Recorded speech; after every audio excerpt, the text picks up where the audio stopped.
Oke ya, kita lanjut ya untuk pembahasan soal untuk nomor 11 ya. Oke. Nomor 11, nah, soal dimensi 3 nih ya. Diberikan kubus A, B, C, D, E, F, G, H. Oke, let us draw ya. Draw a cube. Nah, ya, sebuah kubus, sebuah kubus dengan nama A, B, C, D, E, F, G, H. Nah, sebenarnya kalau untuk format nama sebenarnya mah bebas ya cara nulisnya, yang penting konsisten. Jadi di sini saya berkasih nama dari bawah sini ya. A, B, C, D, E, F, G, H. And then diberikan diketahui soal panjang rusuknya 2. Oke, kita notes aja, kita kita underline aja. Katanya PQRS ada J. P-nya di EH katanya. Di tengah-tengah persis. Kemudian Q-nya di FG. Kemudian untuk R-nya di AD. Ini adalah S.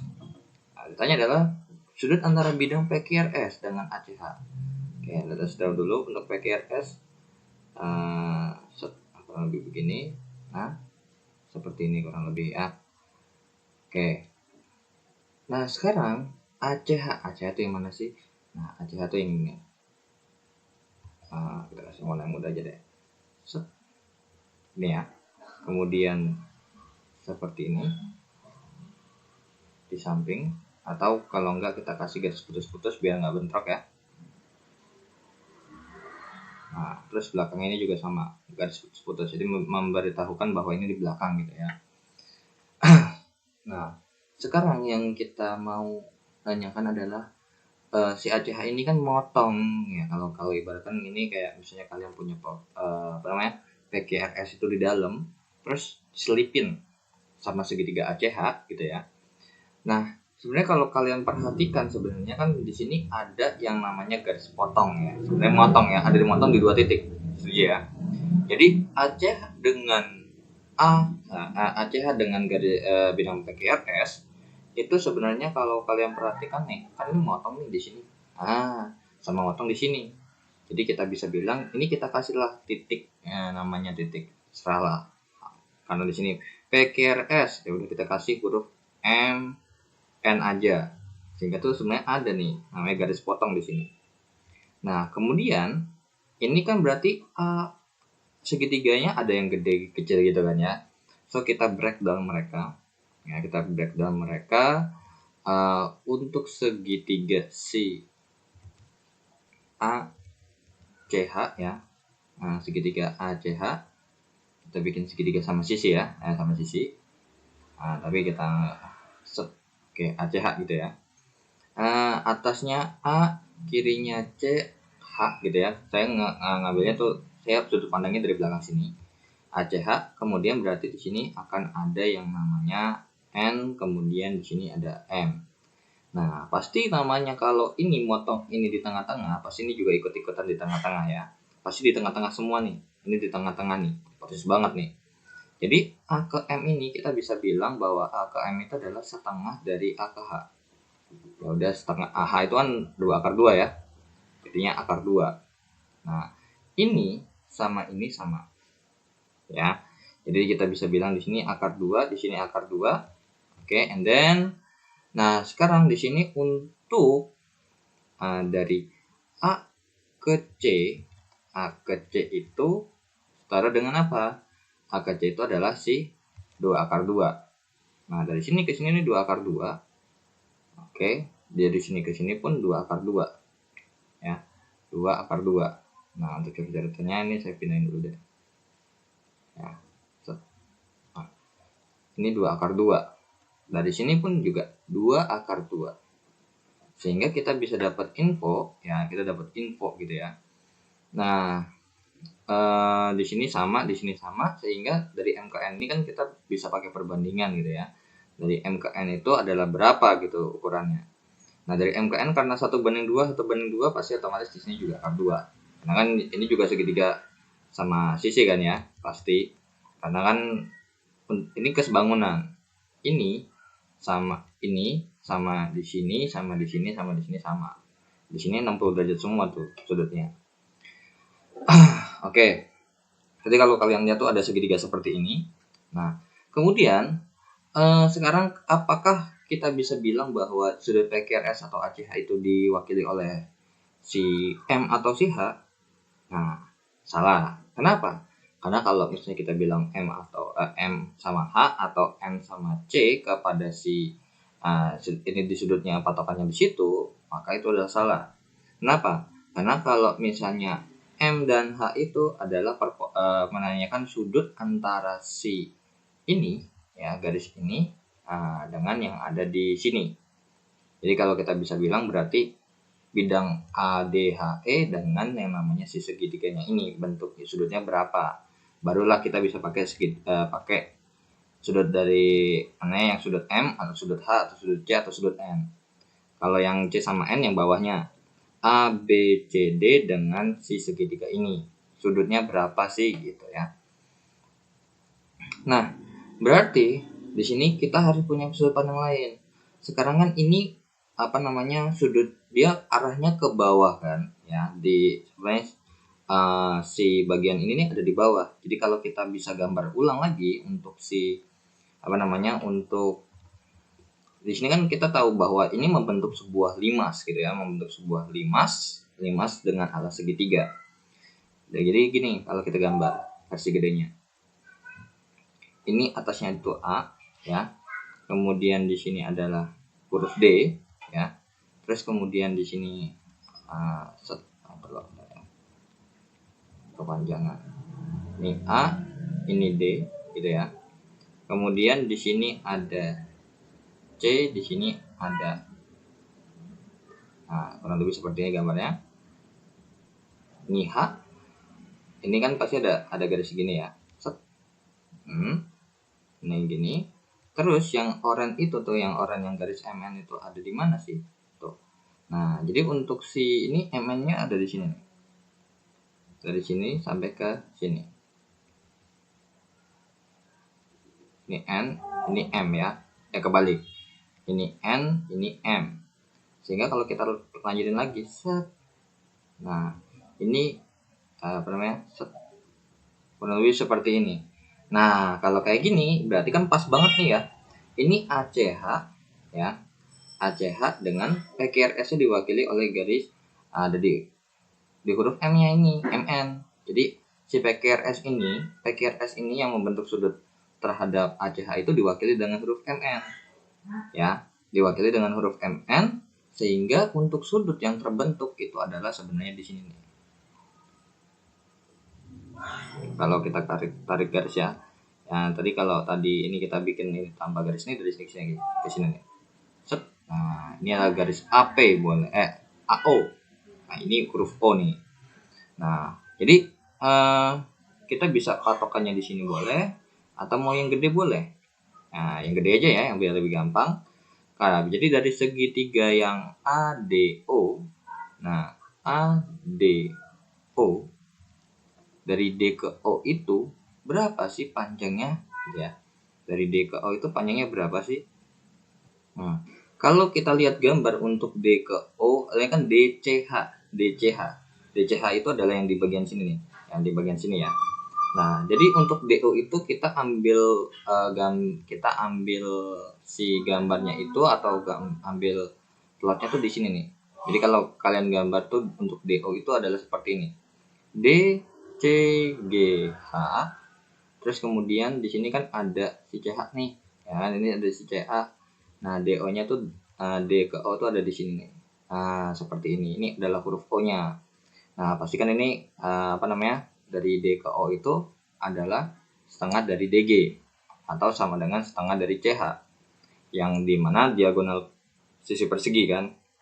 Jadi dikali 2 akar 2 jadinya akar 2. Jadi D ke O itu adalah akar 2. Kemudian A dari A ke D adalah panjang rusuk kubus ya. Panjang rusuk kubus berarti 2. Kemudian untuk di sini sudutnya di sini ya. Sudut alfanya yang dimaksud itu adalah yang di sini. Atau yang di atas juga boleh pakai. Kalau yang di atas tinggal gampangnya adalah dari sini ke sini tuh dari sini ke sini, dari ini kita ambil tarik garis ya, mesti agak ribet dulu ya.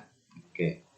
Jadi ini 2, ini akar 2, otomatis di sini adalah akar 6. Dapat dari mana? AO sama dengan akar dari 2 pangkat 2 tambah akar 2 pangkat 2. Berarti AO-nya adalah akar 6. Ya udah akar 6. Nah, ya udah ketemu dong, sin alfa sama dengan sin demi depan per miring, berarti AD per AO. Berarti sin alfa sama dengan 2 per akar 6 ya. Jadi kalau emang mau cepat tanpa kali akar 6 itu, kalau untuk yang model kayak gini ya, tanpa yang ada tambah kurang. Nah, ini tinggal begini, 2 per 6 dikali akar 6 gitu loh. Jadi di bawah ini dikeluarin akarnya ya, ditarik keluarin akarnya, terus akarnya pindah ke atas, ini kopas ke atas, bawahnya dihilangin gitu loh. Jadinya jawabannya 1/3 akar 6. Jadi jawabannya adalah yang B. Nah, tadi kalau misalnya pakai yang atas gimana? Oke, pakai yang atas gini nih. Kalau pakai yang atas ya. Kalau pakai atas kan segitiga yang kecil ya. Pakai segitiga yang kecil atau limas yang kecil yang begini bentuknya.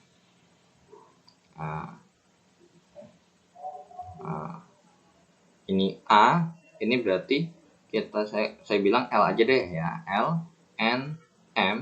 Nah, dari sini ke sini kita sebut saja K gitu ya. K. Nah, terus di sini nih. Nah, kalau kita lihat sebenarnya AK itu K-nya di sini. Ya, K-nya di sini. Nah, di sini kita bisa bilang, boleh nggak kalau saya bilang segitiga AMN dibanding segitiga ACH itu adalah 1/2. Karena si AMN ini sama ACH ini adalah, ACH itu 2 kali lipat lebih gede dibandingin sama AMN. Kan terbukti dengan A ke H itu 2 akar 2, sedangkan A ke M itu akar 2. Berarti AH itu 2 kali AM. Di sebelah kirinya juga sama. Apalagi bawahnya kan. Ya. Oke.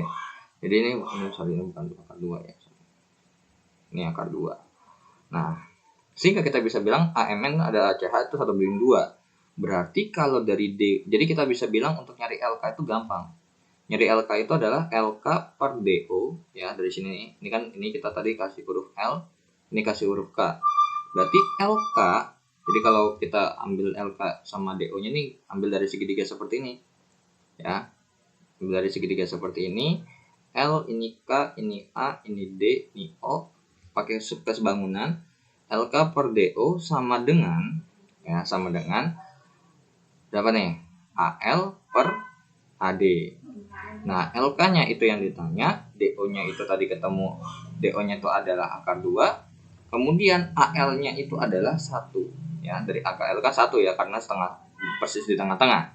Tadi kita setuju bahwa segitiga AMN ini adalah 1/2.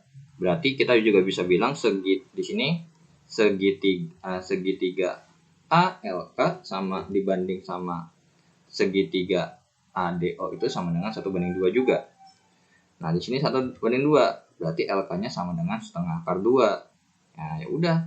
Berarti ini setengah akar 2. Nah, terus habis itu gambar segitiga. Berarti ALK ini setengah akar 2, ini 1, pasti di sini setengah akar 6. Ya, pasti kan 2 setengah kali lipat daripada ini ya. Ya udah, pasti jawabannya juga sama, sin alfanya pasti setengah akar 6. Sin demi kan? 1/3 akar 6 ya. 1/3 akar 6. Karena 1 dibagi setengah akar 6 artinya sama aja kayak 2 per akar 6 gitu loh. Ya. Ini saya bikinnya 1 per setengah akar 6 atau setara dengan 2 per akar 6. Sama dengan 1/3 akar 6. Tuh. Jadi kalian harus hati-hati ya dalam menentukan patokan garis mana yang kepake kayak gitu ya. Jadi untuk kalau misalnya kita gambarnya seperti ini, misalnya kalau kita pakainya dari AMN ini ya, dari AKM ini, terus kita pakai yang di sini, itu dari sini sama ini. Jadi buat bidang yang sebelah kiri sama si segitiganya. Kalau yang bawah, misalkan kalau misalnya nih contoh kita biasanya pakai ini. Misalnya nih, kita tadi mungkin ada yang berpikir seperti ini mungkin. Nah, seperti ini mungkin. Nah, kalau untuk yang itu berarti ini sudut antara ACH dengan HD. Jadi patokannya sama HD, atau bisa juga ACH sudut ACH dengan BDHF. Nah, kalau BDHF kan kalau digambar seperti ini ya, BDHF tuh. Nah, ini kalau bentuk sudut otomatis udah jelas banget dong. Ada di sini nih. Nah, seperti ini jatuhnya. Gitu. Jadi kalau yang kayak gitu berarti BDHF dengan ACH. Nah, jadi harus cari mana yang berpotongan di mana sih gitu. Biasanya kalau emang misalnya udah ada 2 titik potong kayak gini, berarti ini adalah yang krusialnya. Kalau misalnya kalau cuma letaknya cuma 1 titik, otomatis cari titik satu lagi di luar biasanya. Di luar dari yang itu sendiri ya. Jadi kayak misalnya tadi nih, kita bilang ini motongnya 2 titik pasti ya, nggak mungkin 1 titik doang. 2 titiknya di mana? Di atas sama di bawah. Udah, tinggal ini berarti berpotongan di sini, ya tinggal hubungkan sama segitiganya di mana? Segitiganya miring begini. Nah, gitu. Kalau untuk soal ini, motongnya di sini, terus habis itu miringnya di mana? Nah, miringnya tuh ambil garisnya ke sini. Jadi kalau digambar tuh seperti ini, gitu ya. Oke, next kita lanjut ke soal nomor 12. Oke, soal nomor 12 katanya diketahui P dan Q adalah akar-akar persamaan. Oke, kita terus dulu. Persamaan kuadratnya adalah AX kuadrat dikurang 5X tambah C sama dengan 0. Berarti di sini katanya nilai X-nya adalah P dan Q, gitu ya. P dan Q. Kemudian ini yang pertama. Yang kedua katanya ada barisan geometri P Q sama 1/8 PQ. Nah, kemudian dikasih tahu lagi yang ketiga. Nah, yang ketiga adalah A log 18 ditambah A log P sama dengan 1. Sama dengan 1. Nah, dari 3 pernyataan ini, kalau kita pakai pernyataan pertama dulu, kita nggak dapat apa-apa buat nyari P sama Q. Atau kalau kan kita butuh nilai A dan C. Bagaimana mencari nilai AC sedangkan PQ-nya aja belum ada, gitu ya. Berarti kita otak-atik di sini nih. Ya udah. Kalau dari sini nih untuk persamaan kedua, berhubung ini kan barisan geometri berarti punya rasio. Di mana punya rasio itu adalah pasti sama. Jadi saya bilang R1 sama dengan R2. Di mana kalau mau nyari rasio itu adalah suku sudah dibagi sama suku sebelum. Berarti di sini Q per P sama dengan 1/8 PQ. Emang gitu? Salah. 1/8 PQ per Q. Sehingga kita kali silang, jadinya berarti ini Q kuadrat sama dengan P dikali 1/8 PQ. Sisanya adalah 1/8 Q. Nah, berarti ini kita kalikan dengan Q. Berarti jadinya Q pangkat 3 sama dengan 1/8. Berarti Q-nya akar pangkat 3 dari 1/8. Jawabannya adalah 1/2. Dan dimana kalau akar pangkat 3 tuh nggak usah kalau Q pangkat 3, kita nggak usah pakai plus minus. Karena kalau pangkatnya ganjil, kalau hasilnya plus ya tetap plus, kalau minus ya tetap minus. Oke, ternyata secara tidak langsung kita mengerjakan ini, persamaan kedua, ternyata kita dapat info bahwa Q sama dengan 1/2. Kemudian kalau kita lanjut ya di sebelah kanan dulu. Nah, di sini pakai sifat logaritmanya. Berarti A log 18 kali P sama dengan 1. Sama dengan 1 kan. Nah, ini kan nggak bisa ya. Berarti kita bikinnya begini. A log 18P sama dengan A log A. Ya, jangan lupa. Ini kan dikali A log A sebenarnya. Terus pangkatnya naik ke atas. Jadi A log A pangkat 1. Gitu. Jadi 18P-nya sama dengan A pangkat 1. Berarti kesimpulannya kita dapat A sama dengan 18P. Nah, jadi kita dapat info seperti ini aja nih. Kita nggak bisa dapat info nilai P-nya berapa. Nah, baru kita terjun ke sini. Kali aja. Nah, kan gini, dimana persamaan kuadrat itu kan kalau kita balik lagi ke rumus dasarnya atau yang biasa kita pakai atau yang biasa kita cari apa? Ya, jumlah akar. Jumlah akar berarti ini akar-akarnya adalah P tambah Q sama dengan min B per K. Berarti P ya, P ditambah Q, P ditambah Q-nya adalah setengah sama dengan min dari min 5 per A-nya adalah 18P. Berarti P ditambah setengah sama dengan 5 per 18P. Berarti ini kita kalikan dengan yang namanya 18P saja ya. Jadi sehingga kita ketemu bahwa di sini jadinya 18P kuadrat ditambah 9P sama dengan 5. Atau 18P kuadrat ditambah 9P dikurang 5 sama dengan 0. Nah, kalau udah jangan lupa cara cari akarnya ya. Tinggal dikali dulu jadi minus 90 ya kan. Nah, cari dikali hasilnya min 90, kalau ditambahin hasilnya plus 9. Berapa tuh? Ya, 16 dan 15 sama 6. Ya, 15 sama min 6. Kalau ditambahin 15 kurang 6 itu adalah 9. Tapi kalau ditambahin 15 kali dikaliin 15 kali min 6 itu adalah min 90. Berarti 1 per 18 kali 18P ya. Ditambah 15 dikali 18P dikurang 6 sama dengan 0. Nah, di sini kita coret-coret dulu. Ada nggak yang langsung habis bagi? Nggak ada kan? Nah, kita habis baginya begini dulu aja pelan-pelan.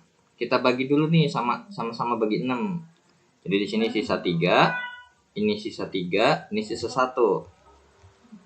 Kemudian ini kan belum habis, kita habisin dulu. Kita habisinnya dengan cara ya tinggal bagi mana nih? Ini bagi 3 1, ini bagi 3 6, bagi 3 5. Jadinya jawabannya adalah 6P tambah 5 ya, 6P tambah 5 dikali 3P kurang 1 sama dengan 0.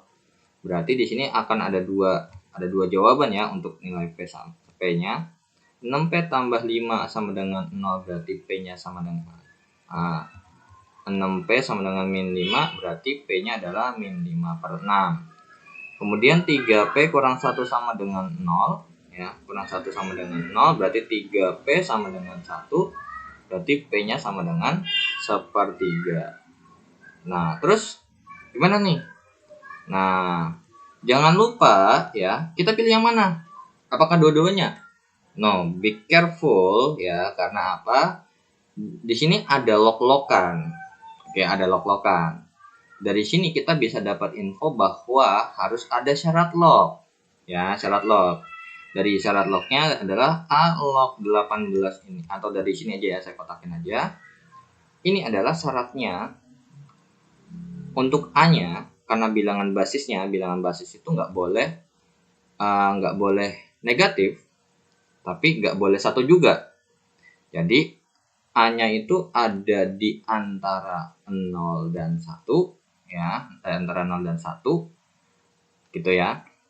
Tapi enggak atau gini aja deh. A lebih besar daripada 0, kemudian A lebih besar daripada 1. Atau gini, A lebih besar 0 tapi A tidak boleh sama dengan 1. Ya sama aja ya. Jadi lebih besar 0 tapi enggak boleh 1 gitu. Untuk A-nya. Nah, jadi untuk A-nya nggak boleh nih, nggak boleh 1, terus harus nggak boleh negatif. Oke. Kemudian untuk P-nya, ya untuk P yang di sini, untuk si bilangan pokoknya, P-nya itu harus lebih besar 0. Itu syarat logaritma ya. Syarat logaritma atau log aja, syarat log.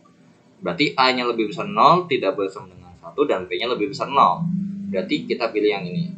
Ini nggak boleh ya, karena P-nya nggak boleh negatif. Berarti kita P-nya pakainya 1/3 aja nih. Ya, kita pakai P-nya 1/3. Nah, terus kalau misalnya berarti P-nya sama dengan 1/3, berarti di sini kita punya kumpulan bahwa di sini kita masukin ke sini. Berarti A sama dengan 18 dikali 1/3 sama dengan 6. Oke, sama dengan 6.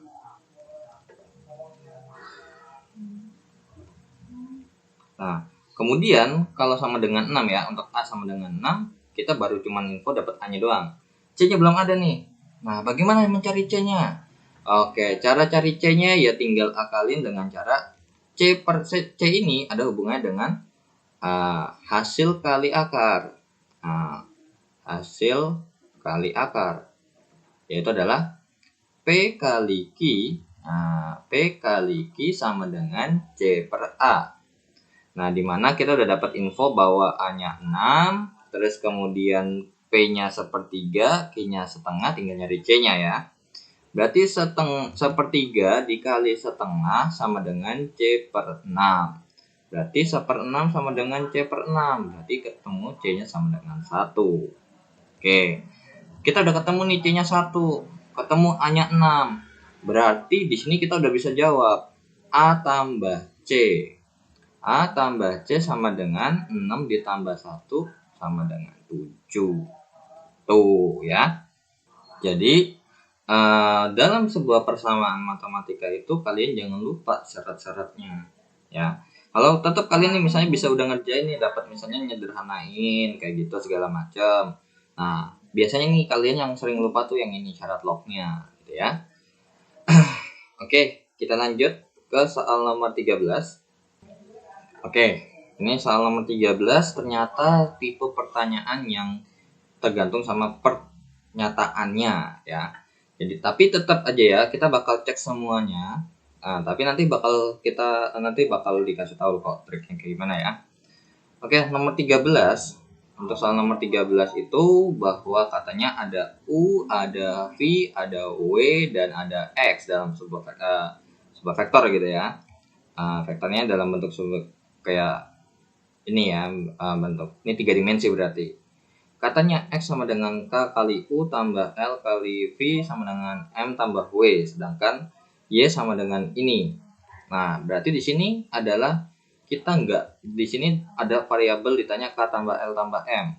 Ya, berarti mau nggak mau ya kita harus nyari gitu ya. Kita harus nyari. Dengan cara apa? Ya KLM itu bisa dicari cuman dari X-nya aja, ya dari si ini. Karena kalau kita mau pakai Y-nya aja nggak tahu berapa kan. Oke. Jadi X sama dengan K dikali U tambah L kali V tambah M kali W. Nah, untuk V saya kasih lengkung gini aja ya. Ya udah, X-nya katanya 6 min 1 5. Saya bikin matriks saja ya. Sama dengan K dikali U-nya adalah 102 ditambah L-nya adalah L-nya belum ada, V-nya adalah min 120 ditambah M kali W-nya adalah 311. Dari sini kita dapat 3 persamaan ya. Persamaan yang pertama adalah 6 sama dengan K dikali 1 ditambah L dikali min 1 ditambah M kali 3. Atau 6 sama dengan K dikurang L ditambah 3M. Kemudian persamaan kedua adalah min 1 sama dengan K kali 0 tambah L kali 2 ditambah M kali 1. Berarti min 1 sama dengan 2L tambah M. Kemudian yang ketiga adalah 5 sama dengan K kali 2 tambah L kali 0 ditambah M kali 1. Sehingga 5 sama dengan 2K tambah M. Nah, dari sini sebenarnya kira-kira ada nggak sih yang kita bisa kerjain untuk cari KLM-nya? Ini persamaan 1, ini persamaan kedua, dan ini adalah persamaan ketiga. Nah, berarti di sini ada 3 variabel, di bawah ada ini. Ya udah, berarti biar kita jadi 2 variabel sebenarnya terserah sih ya. Kalau kita misalnya ini dari satu kerjanya tuh bebas sebenarnya ya, nggak ada paksaan. Mau mana sama mana dulu atau mau kemana itu nggak ada paksaan karena yang penting bisa kita kerjakan. Nah, di sini saya mau eliminasi 1 dan 2 dulu deh. 1 dan 2 ya. 1 dan 2 berarti K dikurang L ditambah 3M sama dengan 6. Kemudian ada 2L tambah M sama dengan min 1. Di sini saya mau mengeliminasi untuk si nilai L-nya supaya saya bisa hubungin dengan yang ketiga. Jadi langsung ketemu. Atau kalau kalian mau 1 dan 2, 1 dan 3, ya no problem ya, terserah. Oke, di sini berarti harus saya kali 2, harus saya kali 1 kan. Sehingga jadinya 2K dikurang 2L tambah 6M sama dengan 12 ya. Kemudian ini 2L tambah M sama dengan min 1, berarti kita tambah, hilang. Berarti 2K tambah 7M sama dengan 11. Ini adalah persamaan keempat.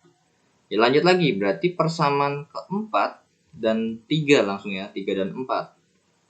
2K tambah M sama dengan 5, sedangkan 2K tambah 7M sama dengan 11. Kalau kita kurang, habis. Berarti min 6M sama dengan min 6, berarti M-nya sama dengan 1. Kalau M-nya sama dengan 1, berarti jika M sama dengan 1, maka 2K ditambah M sama dengan 5. Dari 2K tambah 1 sama dengan 5. 2K sama dengan 4, K-nya 2. Berarti kalau misalnya M-nya 1, nah M-nya 1 nih. Nah terserah mau masukin kemana. Kalau M-nya 1 sebenarnya kita bisa ketemu. 2L tambah M sama dengan min 1. Berarti 2L sama dengan ditambah 1 sama dengan min 1. 2L sama dengan min 2. L-nya sama dengan min 1. Nah, kita jawab. Di sini pernyataan 1 udah kita bisa jawab sebenarnya. K tambah L tambah M sama dengan K-nya 2 ditambah min 1 ditambah 1 sama dengan 0. Betul ya? Sama dengan 2 ya. Sama dengan 2. Betul. Kemudian kosinus sudut. Oke, kalau kosinus sudut ini kita bisa sesuaikan dengan rumus yang dot ya, dot product U dot V sama dengan panjang U dikali panjang V dikali cos alfa, kita bisa sebut aja. Nah, U dot V berarti U dot V itu adalah U dot V-nya berarti 102 dot V-nya adalah min 120 sama dengan panjangnya si U itu berapa? Ya harus cari dulu dong ya. Panjang U itu pakai akar. Oke, kita butuh cuman U sama V aja ya. Panjang U sama dengan, pakai Pitagoras, akar dari ya 1 kuadrat tambah 0 kuadrat tambah 2 kuadrat. Berarti panjang U sama dengan akar 5 ya. Kemudian untuk V ya, akar dari min 1 kuadrat tambah 2 kuadrat tambah 0 kuadrat. Berarti panjang V-nya sama dengan akar 5. Ya udah, berarti akar 5 dikali akar 5 dikali cos alfa. Untuk U dot V, nah cara ngitungnya ya jangan lupa ya. Untuk U dot V itu 1 dikali min 1 ditambah 0 kali 2 ditambah 2 kali 0. Sesama sumbu dikali. Nah, ini sama dengan 5 kali cos alfa. Berarti ini jawabannya adalah min 1 sama dengan 5 cos alfa. Berarti betul nggak kalau cos alfa saya bikin min 1 per 5? Nah, betul ya? Oke, berarti nomor 2 betul.